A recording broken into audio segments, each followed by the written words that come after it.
ম্যাচুরিটির অনেক সাইন আছে। সো যারা ভাবে নিজেদের লাইফের রেসপন্সিবিলিটি বাড়াতে হবে, পরিবারের দায়িত্ব নিতে হবে, নিজের সেলফ গ্রোথের জিনিসটা নিজের হাতে নিতে হবে, this video is for you.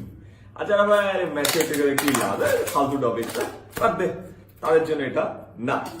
Here is the first point, you care less about what people say about you. So basically আমরা যখন ছোট থাকি মানুষজন যে কথাবার্তা বলে ওই জিনিসপত্রগুলো আমাদের অনেক গায়ে লাগে। আমি যখন ফার্স্ট ভিডিও তৈরি করেছিলাম আমার এখনো মনে আছে, আমি ম্যাথসের ভিডিও তৈরি করতাম। লসাগুর একটা ভিডিওতে ছোট একটা পয়েন্টে প্রপারলি বুঝাইতে পারি না, এই জন্য এক লোক বলেছিল তুই কি বুঝাস বেটার, টুট টুট টুট টুট টুট। ওই এক কমেন্টের কারণে আমার 3 দিন ঘুম হয় নাই। আমি চিন্তা করছিলাম যে আমি ভিডিও বানানোই ছেড়ে দিব। ভিডিও বানায় কি হইলো, মানুষের উল্টা আর আমাকে গালি দিল। এইভাবে করে কোনো লাভই নাই, অনলাইনে মানুষকে শিখায় কোনো লাভ নাই, এই দেশ পুরো হাজারটা চিন্তা। দেন অ্যাজ ইউ গো ফরওয়ার্ড আপনি চিন্তা করবেন যে লাখ লাখ মানুষ ভিডিওটা দেখছে, একটা মানুষ একটা খারাপ কথা বলছে, তো কি হয়েছে? এটা কিন্তু আমাদের সবার লাইফের জন্যই প্রযোজ্য। আমাদেরকে কিন্তু অনেক মানুষ ভালো কথা বলে, বাট যে একটা মানুষ একটা খারাপ কথা বলবে সারাদিনের সব ভালো কথাগুলোকে ভুলে কিন্তু আমরা খারাপ কথাটা নিয়ে পড়ে থাকি এবং ওটা নিয়ে আমরা চিন্তা করতে থাকি, ওটা নিয়ে ঘুরপাক খেতে থাকি, ওটা নিয়ে নিজেকে জাজ করা শুরু করি এবং ওটার ফলে নিজের সেলফ ওয়ার্থটাকে কমিয়ে দিই এবং নিজের কনফিডেন্সটাকে কমিয়ে দিই এবং যে কাজ করার অনুপ্রেরণা ছিল ওটাকে সরিয়ে দিই, কাজটাকে বন্ধ করে দিই। সো চিন্তা করছেন কত বড় একটা লুপ ছিল। So as you become older আর আস্তে আস্তে অনেক এক্সপিরিয়েন্স হয়, অনেক মানুষের সাথে চিন পরিচয় হয়, ইউ রিয়েলাইজ যে মানুষগুলো আপনার থেকে উপরে ওই মানুষগুলো কিন্তু কখনো আপনাকে নিয়ে খারাপ কথা বলে না। ওই মানুষগুলো আপনাকে কিন্তু সবসময় প্রশংসাই করে। যে মানুষগুলো আপনার থেকে হয়তো একটু নিচে বা আপনার সমান হতে চায় বা আপনার জায়গায় যেতে চায় বা নিজেকে আপনার জায়গায় রেখে কাজকর্ম করতে চায়, তারাই কিন্তু সবসময় আপনার ভুল ত্রুটিগুলো খুঁজে বের করছে। চিন্তা করে দেখেন, উপরের মানুষগুলো কিন্তু আপনাকে সাপোর্টই করে, নিচের মানুষগুলো আপনার ভুল ত্রুটি বের করছে। তাদের কথা আসলে আপনার চিন্তা করার খুব একটা দরকার নাই। তাদের কথা চিন্তা করে তাদের জায়গায় নিজেকে নামানোরও কোনো প্রয়োজন আসলে আপনার মনে হয় বোধ করা উচিত না। Point number 2, small talks no longer excite you. আমরা যখন ছোট থাকি, লাইক আমি স্কুল কলেজ ইউনিভার্সিটির সময় এখনো মনে আছে আমাদের কনভারসেশনের টপিক ছিল ওর ব্রেকআপ হয়েছে, ওর প্যাচ আপ হয়েছে, আরে নতুন একটা ফ্রেন্ড রিকোয়েস্ট, কেউ লাভ রিঅ্যাক্ট দিয়েছে, কারোর সাথে চ্যাটিং এটা হয়েছে। As you go older you take more responsibilities, লাইফের আরো অনেক অপরচুনিটি গুলো খুঁজে পাওয়া যায়। এখন অবশ্য ছোট ছোট বাচ্চারা স্মল টক করে না, তারা স্টার্ট আপ নিয়ে কথা বলে। স্টুডেন্ট স্টার্ট আপ কম্পিটিশনে লোকজন 10 লাখ টাকা জিতছে। ওই দিন এক ছেলে এসে বললো ভাই আমি ক্লাস 10-এ পড়ি, আমার একটা স্টার্ট আপ আছে, হিয়ার্স মাই কার্ড। আমি তো অবাক, যাই নাইস। তো আস্তে আস্তে ছোটখাটো জিনিস মানুষের লাইফে ছোট ছোট অ্যাসপেক্ট নিয়ে কথা বলা, এই কি করলো ও কি করলো, দাওয়াতে কয়েক বোধে খাবার দিল, ওর জামাটা কেমন হইলো, আমার কালারের সাথে ও কালার ম্যাচ করলো, এইসব জিনিসপত্র থেকে আমরা বের হয়ে আসি এবং দেখা যায় যে লাইফের বড় বড় অপরচুনিটি, বড় বড় প্রসপেক্ট, বড় বড় গ্রোথ ডেভেলপমেন্ট অপরচুনিটি, এইগুলো নিয়ে আমরা কথা বলা শুরু করি এবং the moment you do that দেখা যায় যে আস্তে আস্তে নিজের সেলফ গ্রোথের যে প্রসেসটা আছে অনেক ফাস্টার হয়ে যায়। Let's go for point number 3. You don't engage in arguments or fights. So basically আমরা ছোট যখন থাকি, যখন খুব একটা জিনিসপত্র দেখি নাই, আমরা সবসময় সব আর্গুমেন্ট জেতার চেষ্টা করি। But as I always say, একটা আর্গুমেন্ট কখনো জেতা যায় না। আর্গুমেন্টে যদি আপনি জিতে যান, যে মানুষটাকে আপনি হারিয়েছেন ওই মানুষটা এখন আপনাকে আরো বেশি অপছন্দ করে, বিকজ আপনি তাকে আর্গুমেন্টে হারিয়েছেন। আর যদি আপনি আর্গুমেন্ট হেরে যান তাহলে তো হেরেই গেলেন। So there is absolutely no point in trying to win an argument. So আমরা যখন আর্গুমেন্ট জেতার চেষ্টা করি, এটা একেবারে পুরো ফিউটাইল একটা কাজ, এটা করে কোনোই লাভ নাই। বাট আমরা তখন আর্গুমেন্ট জিতে একটু আরে বাবা মুই কি হলু রে, আমি তো বিশাল জোস, আমি ওরা একদম পচায় ফেলছি, পচায় লাল বানায় দিচ্ছি, আর আমরা ভাবি যে ওখানে আমরা একটা অনেক বড় একটা জয়লাভ করেছি। But to be very honest, কাউকে আর্গুমেন্টে হারিয়ে জয়লাভ তো দূরের কথা, বেসিক রেসপেক্টটাও পাওয়া যায় না। So as you understand that যে মানুষকে আর্গুমেন্টে হারিয়ে কোনো কিছুই পাওয়া যায় না, তখন আসলে কেউ কখনো আর্গুমেন্টে জড়াতেই চায় না, এন্ড ছোটখাটো জিনিস নিয়ে আর্গুমেন্ট জাস্ট দেখে হেসে উড়িয়ে দেয়। That's point number 3. Let's go for point number 4. You don't hold on to your regrets or past failures. আমরা যখন ছোট থাকি আমাদের লাইফটার আয়তন বা এক্সপিরিয়েন্সটাও ছোট। সেখানে কোনো একটা ইভেন্ট হলে ওই ইভেন্টটা আমাদের পুরো লাইফটাকেই শেক করে ফেলে। যেমন আমি যখন এসএসসি পাস করি আমার গোল্ডেন মিস হয়েছিল বিকজ আমি বাংলা A+ মিস করেছিলাম। আমার তখন মনে হচ্ছিল যে গত 11 বছর পড়াশোনা করে কি লাভ হইলো, যে বাংলা A+ মিস করলাম, আমার গোল্ডেন আসলো, আমার মনে হয় পুরো লাইফটাই বৃথা। এবং এই বয়সে সুইসাইডাল অ্যাটেম্পটে আর চিন্তা ভাবনা আসে। আমি চিন্তা করছিলাম যে সুইসাইড করবো, সুইসাইড করলে তো আমার প্যারা, জিনিসটা ডিফিকাল্ট। সো লাইফের স্কোপটা যখন ছোট থাকে, ছোটখাটো ইভেন্ট একটা বড় ইম্প্যাক্ট ফেলে রাখে। সো দুই ধরনের মানুষ আছে, অনেক তুমি ইম্প্যাক্টটাকে আস্তে সরিয়ে ফেলে, লাইফ বড় হতে থাকে, ওই লাইফের ছোট ইম্প্যাক্টটা ধীরে ধীরে আরো পার্সেন্টাইল ম্যাটেরিয়াল ছোট হতে থাকে। আর অনেকে ওইটা নিয়ে না ঘুরতে থাকে, চিন্তা করতে থাকে, যদি এটা হইতো। এই যদির চিন্তাতে এতবার ঘুরপাক খায়, ওই লাইফের ছোট ইনসিডেন্টটা আস্তে আস্তে নিজের মাথায় চিন্তা চেতনায় বড় করতে থাকে। তো যে জিনিসটা আপনার লাইফ আস্তে আস্তে গ্রো করার সাথে সাথে ছোট হয়ে যাওয়ার কথা, ওই জিনিসটা ছোট না হয়ে জিনিসটা আস্তে আস্তে বড় হতে থাকে। অর্থাৎ ছোট বেলুনের মতো, ছোট বেলুন ফুলানো হয় নাই, একটা ডট দিয়েছেন, বেলুন আস্তে আস্তে ফুলাচ্ছেন, ডটটাও কিন্তু আস্তে আস্তে বড় হয়। কারণ আপনি বেলুনটাকে, আপনার লাইফটাকে বড় করছেন, সাথে সাথে ওই ছোট ঘটনার কথা চিন্তা করে ওই ঘটনাটাকেও আস্তে আস্তে বড় করছেন। কখনো ওই ঘটনাটা আপনার লাইফ থেকে, আপনার চিন্তা থেকে বের হতে দিচ্ছেন না, তখন এই ঝামেলাটা হয়। Point number 5, you accept the heartaches. আমার সাথে এখনো যখন অনেকে দেখা হয়, স্টুডেন্টরা বলে, ভাইয়া রিলেশনশিপে অনেক ঝামেলা চলছে, ও চলে যাচ্ছে, আমি কি করব, আমি বিদেশ চলে যাচ্ছি, এখন কি হবে, লং ডিস্টেন্স। সো আস্তে আস্তে as you go matured, you feel like this problems were so small, and এই জিনিসগুলো মানুষের লাইফে আসে, and not just in relationship, so for all the friendships as well. আমি যখন কলেজ থেকে ইউনিভার্সিটিতে আসলাম, তখন মনে হতো যে কলেজের সব বন্ধুরা আমার সাথে আজীবন থাকবে, আমরা সারাদিন চিল করবো, সারাদিন মানে খেলবো দেলবো। দেন ইউনিভার্সিটিতে আসার পর দেখা গেল যে তারা আস্তে আস্তে এক একজন এক জায়গায় হারিয়ে গেল।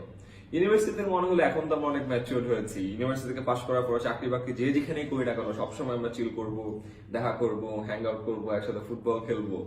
কিসের কি, সবার লাইফ আস্তে আস্তে ব্যস্ত হয়ে যায়, মানুষের প্রায়োরিটি চেঞ্জ হয়। এমন না যে তারা আপনার প্রতি এখন বিরক্ত, এমন না তারা আপনাকে দেখতে পারে না, এমন না যে তারা আপনার সাথে হ্যাং আউট করতে চায় না, তারা সবাই চায়। কিন্তু লাইফের রেসপন্সিবিলিটি, লাইফের প্রায়োরিটি এসব চেঞ্জ হওয়ার কারণে সময়টা আসলে হয়ে ওঠে না। আমি ক্যান্টনমেন্টে ছিলাম, তারপর এখন বাবা রিটায়ারমেন্টে গেল, মিরপুর ডিউটিসে আসলাম, আমার সব ফ্রেন্ড এখানে, স্কুল ফ্রেন্ড, কলেজ ফ্রেন্ড, 4-5টা university friend. But honestly speaking, ওদের সাথে আমার রেগুলারলি দেখা হয় না। মিরপুর ডিউটিসে কারোর সাথে হ্যাং আউট ওইভাবে করা হয় না, দেখা যায় ওই কারো বিয়েতে যেয়ে দেখা হয়।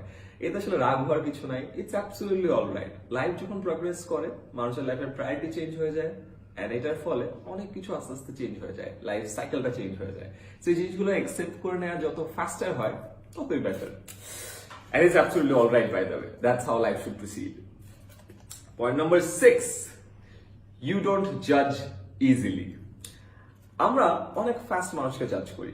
অনেক সময় মানুষের আপব্রিঙ্গিং কেমন হয়েছে, সে কোন জায়গা থেকে এসেছে, তার আশেপাশের মানুষ কেমন ছিল, পারিপার্শ্বিকতা কেমন ছিল, এসব কথা চিন্তা না করে তাকে জাজ করি। একজনের উচ্চারণ খারাপ, সে হয়তো বা গ্রাম থেকে এসেছে, তার আশেপাশের মানুষের কথা মানে কথা যেভাবে শুনেছে সেভাবেই উচ্চারণ করা শিখেছে, কিন্তু আমরা তাকে জাজ করা ফেলে যে আরে এর তো উচ্চারণে ঝামেলা আছে। কারণ মনে করি কাপড় চোপড় হয়তো বা আমাদের মতো এত স্টাইলিশ না, খ্যাপ। বাট আবার যখন আস্তে আস্তে বড় হই, ম্যাচিউরড হই, তখন আমরা এই জিনিসগুলোকে খুব একটা পাত্তা দিই না। কারণ আমরা জানি ওই বাইরের যে পারিপার্শ্বিকতার যে একটা ছাপ তার মধ্যে আছে, এটা তাকে ডিফাইন করে না। সে যে জায়গা থেকে এসেছে সেখানকার আপব্রিঙ্গিং এর কারণে তার উচ্চারণে হয়তো কিছু সমস্যা আছে, আঞ্চলিকতার একটা টান আছে, তার কাপড় চোপড় হয়তো অনেকটা ওরকম। বাট এটা কোনোভাবে কিন্তু তার ক্রেডিবিলিটি, তার অনেস্টি, তার ওয়ার্ক এথিক্স, তার ডেডিকেশন, তার এফোর্ট, এগুলো একটাকেও ডিফাইন করে না। তো যখন আমরা এই জিনিসগুলো আস্তে আস্তে বোঝা শুরু করি, মানুষের একটা কথা দেখে তাকে জাজ করি না, মানুষের একটা আচরণ দেখে তাকে জাজ করি না, মানুষের একটা ছোট কাজ দেখে তাকে জাজ করি না। কারণ আমরা তখন বুঝতে শিখি যে এই ছোট একটা কাজই পুরো মানুষটাকে ডিফাইন করে না, মানুষটার ভিতরটা আরেকটু গভীরভাবে জানা উচিত। Let's go for point number 7, you tend to forgive more. ওই যে বলে না যে রাগ হলো এমন একটা জিনিস যে আমি একটা বিষ নিজে খাবো এন্ড আমি এক্সপেক্ট করবো যে আরেকটা মানুষ মারা যাবে।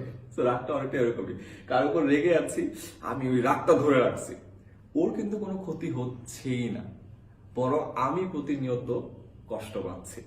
সো আমি একটা 30-day চ্যালেঞ্জে আছি ফর দ্য লাস্ট 12 days, 28 তারিখ থেকে শুরু হয়েছে।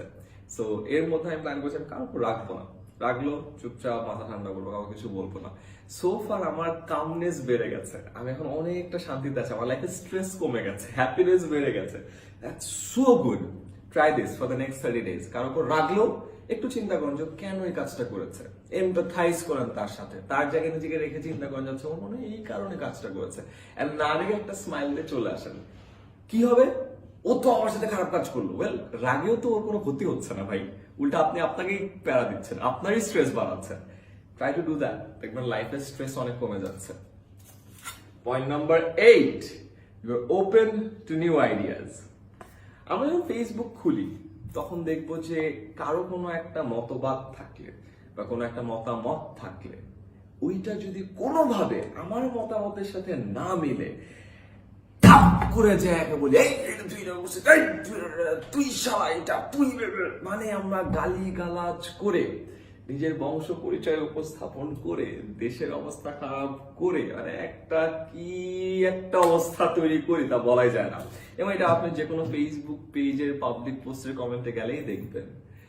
কিন্তু অ্যাজ ইউ গো ম্যাচিউরড আপনি তখন চিন্তা করবেন আচ্ছা ওর এই মতামতটা আসছে এই ইনসিডেন্ট থেকে, ওর এই মতামতটা আসছে এই এক্সপিরিয়েন্স থেকে, ওর এই যেমন আমরা প্রায় বলে এই দেশে থেকে কিছু হবে না, তার মানে কিন্তু এটা না যে আসলে দেশে থেকে কিছু হবে না। হঠাৎ করে দেশের কোনো একটা ইনসিডেন্টে পানির কোনো একটা জলাবদ্ধতা, হয়তোবা ডেঙ্গু, হয়তোবা মারামারি হানাহানি চিন্তায় কোনো একটা এক্সপিরিয়েন্সের কারণে হঠাৎ করে আপনি ইমোশনালি একটা আউটবার্স্ট হয়েছে, না এটা কি হইলো, এটা মানে তো এটা না যে আসলেই দেশ ছেড়ে চলে যেতে হবে, বাট ওই ক্ষণিক মোমেন্টের কারণে কিন্তু অনেক মানুষের ইমোশনাল একটা আউটবার্স্ট হয়, সে কিছু একটা লিখে ফেলে। ওইটা এগেন্সে যখন আপনি আবার আপনার জিনিসপত্র লিখে ফেলেন, জিনিসটা আসলে কখনো সলভ হয় না, আস্তে আস্তে ওই ঝামেলাটা গুলো বা বাড়তে থাকে। Let's go for point number 9. You respect differences. আমরা আগে ভাবতাম যে আমাদের সবকিছু আমাদের মতো হবে, আমি এভাবে চুল কাটি সবাই এভাবে চুল কাটবে, আমি এরকম ভাবে পোলো পরি সবাই এরকম ভাবে পোলো পরবে, আমি একটা বোতাম খোলা রাখি তো আমার সবার বোতাম খোলা রাখতে হবে, যে এইভাবে বোতাম লাগায় রাখে ও বেশি পাঙ্ক কইছো না, কুল হয়ে তো খাওয়ার জন্য এই বোতাম লাগাইছো, বুঝছি তো। But as you go mature you feel like it's a very small thing, একটা বাটন লাগানো, একজনের সাথে একজনের ডিফারেন্স আছে বলেই ওর একটা নাম আছে আমার একটা নাম আছে, ওর একটা ইউনিকনেস আছে আমার একটা ইউনিকনেস আছে, ডিফারেন্স গুলো নিয়ে একটা সোসাইটি তৈরি হয়। সবাই যদি একই রকম হইতো, একইভাবে চিন্তা করতো, একইভাবে কাজ করতো, একটা সোসাইটির মতো কাজ করতো না, ফর্ম করতো না, একটা ওয়েট একটা আজীব একটা ঘটনা ঘটতো, সবাই পিঁপড়ার মতো একই লাইনে যেত, কোনো ডিফারেন্স থাকতো না, কোনো ইউনিকনেস থাকতো না, কোনো এন্টারটেইনার থাকতো না, ঝামেলা হয়ে যেত। Accept the differences. বোতাম লাগানোর ডিফারেন্স নিয়ে যদি আমরা মানুষকে জাজ করি সেটা খুব বাজে একটা বিষয় হবে। And lastly, point number 10, you understand that your happiness comes from within. আমরা ভাবি যে আমাদের কোন একটা জিনিস পেলে আমাদের খুশি বাড়বে বা হ্যাপিনেস বাড়বে, কেউ একটা জিনিস আমাদেরকে বললে হ্যাপিনেস বাড়বে, যে বলে না যে stay with a person who makes you happy. I think it's like be the person who makes you happy. So at the end of the day, happiness আর নিজের মধ্য দিয়ে আসে। কোন একটা সার্টেন গোল অ্যাচিভ করার পরে কিন্তু তখন সাথে সাথে যে হ্যাপিনেসটা পাই 1-2 ঘন্টা লাস্ট করে, তারপর আমাদের একটা নেক্সট টার্গেটের প্রতি আমরা দৌড়ানো শুরু করি। সো আনলেস আর আনটিল আমরা জার্নিটাকে এনজয় করি এবং যে ভিতর থেকে ওই জিনিসটা ফিল করি, we won't be at the end of the day truly happy. So yeah, আমার কাছে মনে হয়েছে যে এই কয়েকটা জিনিস আমার পার্সোনাল লাইফ থেকে পাওয়া, এই কয়েকটা জিনিস আমি ফেসবুক অনেকবার পেয়েছি, ইনস্টাগ্রামে পোস্ট অনেকবার দেখেছি, so I just compile all of them together একটা ভিডিওতে, সো দ্যাট আমরা কিছু হলো লাইফের ম্যাচুরিটির ব্যাপারে হালকা পাতলা পার্সপেক্টিভ পাই। Again this are absolutely my personal opinion, আপনার সাথে আমার এই মতামতের ডিফারেন্স থাকতে পারে, এন্ড দেন অ্যাগেন ওই ডিফারেন্সটা অ্যাকসেপ্ট করার মধ্যেই ম্যাচুরিটি।